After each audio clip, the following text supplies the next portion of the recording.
May mga moments talaga na we need to, parang hindi na natin kayang ilaban. Hindi na natin dapat ilaban. Alam mo, Isnir, minsan, kailangan mo yung paglaban. Papayag ka ba na ako yung stunt double mo, Max Payne? Ayoko sa mga taong hindi marunong lumaban. Pero oo naman, ayaw mo yun, masasaktan ka.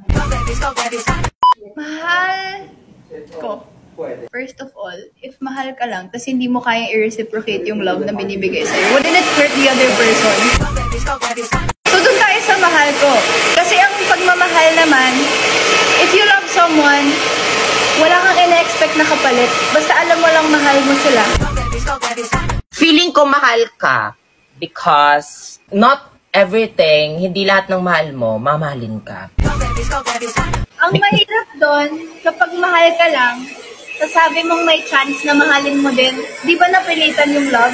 Di ba love hindi pinipilit yan? Mahal ka because not everyone has the capability to love. No, not everyone has the capability to love you back. Not everyone is ganun kaswerte para mamahalin ka. Paano yung mga taong walang nagmamahal sa kanila? Paano yung mga taong sumusuko na sa buhay, di ba? They need the love in order to survive in this life. They need parang love from their family. First of all, in my defense, no one can love you if you don't love yourself. And mahalin mo ang sarili mo bago Mahal ka ng sarili mo. So bakit mas pipiliin mo yung mahal ka? Mahal ka lang. Mahal ka kasi dapat lang kung ibenta mo yung sarili mo, dapat mahal ka.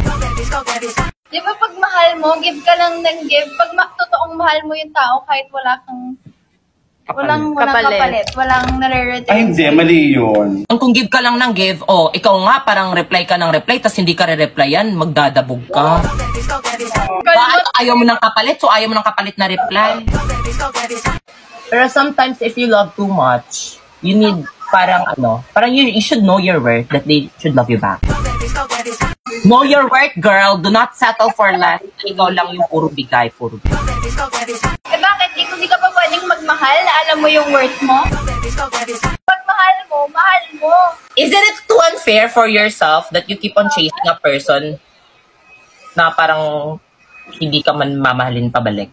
Wala. Mahal ko siya. Parang puro ganon. Are you not suffocating yourself?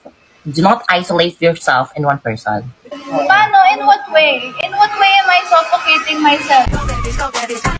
Dali, tigilan natin itong friendship natin, Ben. Joke lang. Reach that point of loving someone. I feel like the point wherein you're still expecting something in return, that's still the infatuation stage of love. But